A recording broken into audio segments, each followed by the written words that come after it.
નરેન્દ્ર મોદીએ સૌપ્રથમ ગુજરાત સહિત અનેક સ્થળોએ ચોમાસા દરમિયાન કુદરતી પ્રકોપમાં ભોગ બનેલા લોકોને સંવેદના પાઠવી હતી। मानसून के इस सीजन में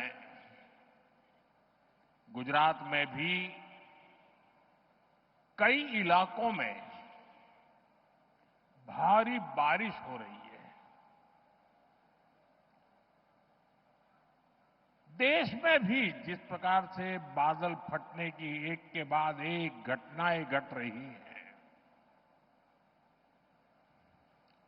और जब टीवी पर विनाश लीला देखते हैं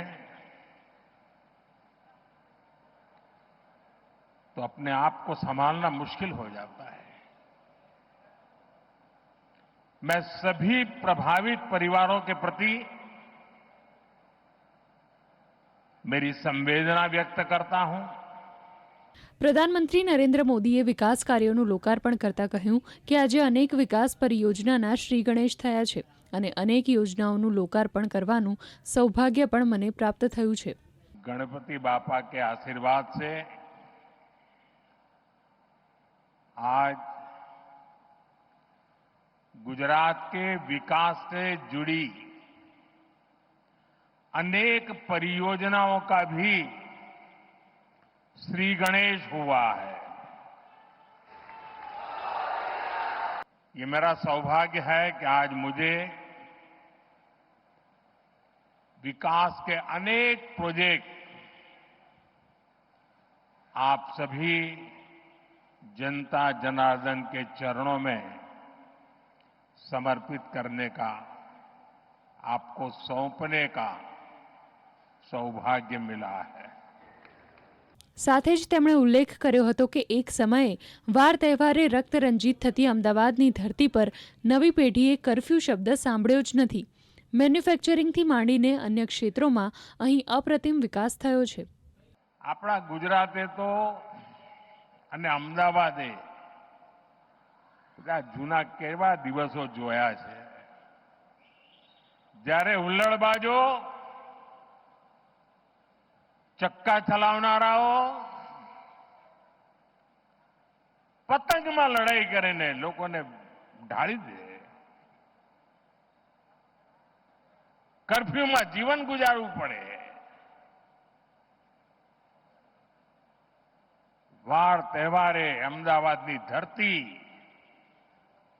रक्त रंजित થઈ જતી હતી और दिल्ली में बैठी कांग्रेस सरकार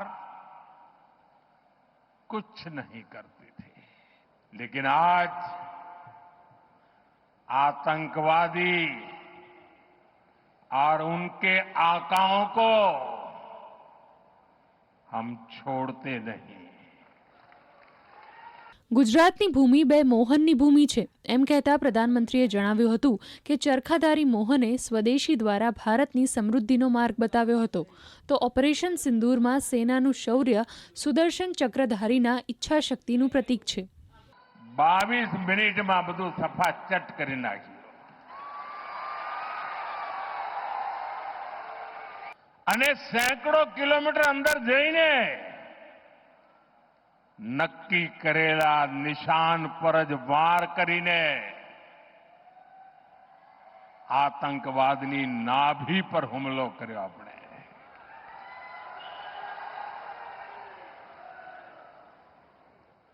ऑपरेशन सिंदूर हमारी सेना के शौर्य और सुदर्शन चक्रधारी मोहन के भारत की इच्छा शक्ति का प्रतीक बन गया है। સાથે જ પ્રધાનમંત્રી નરેન્દ્ર મોદીએ વિપક્ષ પર વાર કરતા કહ્યું કે કોંગ્રેસે માત્ર સત્તાનું સુખ ભોગવવા બાપુના સપનાને કચડી નાખ્યા। જો કે નવા ભારતે અને વિશ્વએ ઓપરેશન સિંદૂર દરમિયાન ભારતની શક્તિનો પરચો નિહાળ્યો હતો। ભારત હવે આતંકવાદીઓ અને તેના આકાઓને છોડશે નહીં। हमारे यहां साबरमती आश्रम है। ये आश्रम इस बात का साक्षी है कि जिस पार्टी ने उनका नाम लेकर दशकों तक सत्ता सुख भोगते रहे, उसने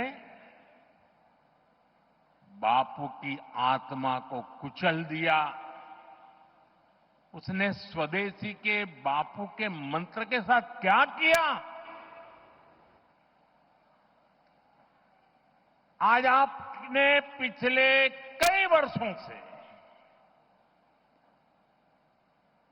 जो दिन रात गांधी के नाम पर अपनी गाड़ी चलाते हैं,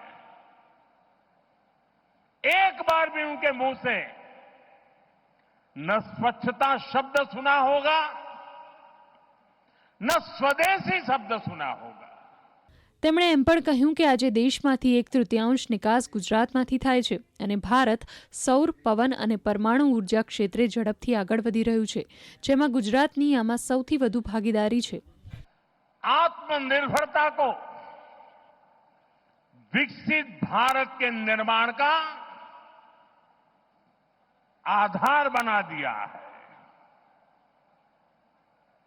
अपने किसानों, अपने मछुआरों, अपने पशुपालकों, अपने उद्यमियों के दम पर भारत तेजी से विकास के रास्ते पर चल रहा है। आत्मनिर्भरता के रास्ते पर आगे बढ़ रहा है। આ ઉપરાંત પ્રધાનમંત્રીએ જીએસટી અંગે મહત્વની વાત કરતા કહ્યું કે અમારી સરકાર જીએસટી સુધારા કરી રહી છે અને દિવાળી પહેલા તમને એક મોટી ભેટ મળશે। અમારી સરકાર જીએસટીમાં પણ રિફોર્મ કરી રહી છે અને આ દિવાળી પહેલા એક મોટી ભેટ સોગાત તમારા માટે તૈયાર થઈ રહી છે। और जीएसटी रिफॉर्म के कारण हमारे लघु उद्यमियों को मदद मिलेगी और बहुत सी चीजों पर टैक्स भी कम हो जाएगा। इस बार की दिवाली पर व्यापारी वर्ग हो या फिर हमारे बाकी परिवारजन, सबको खुशियों का डबल बोनस मिलने वाला है। પ્રધાનમંત્રીએ તેમના સંબોધનમાં ગુજરાતના અને દેશના વિકાસની સફળતાનો ઉલ્લેખ કર્યો હતો। સાથે સાથે આગામી ગણેશ ચતુર્થી, નવરાત્રી, ધનતેરસ, દિવાળી દરમિયાન આપણે સ્વદેશીનો મંત્ર જ અપનાવવો જોઈએ। સાથે જ તેમણે દેશના ખેડૂતોને, માછીમારોને અને લઘુ ઉદ્યોગોને કોઈ નુકસાન નહીં થાય તેવી પ્રતિબદ્ધતા ફરીથી વ્યક્ત કરી હતી। બ્યુરો રિપોર્ટ, દૂરદર્શન સમાચાર, અમદાવાદ।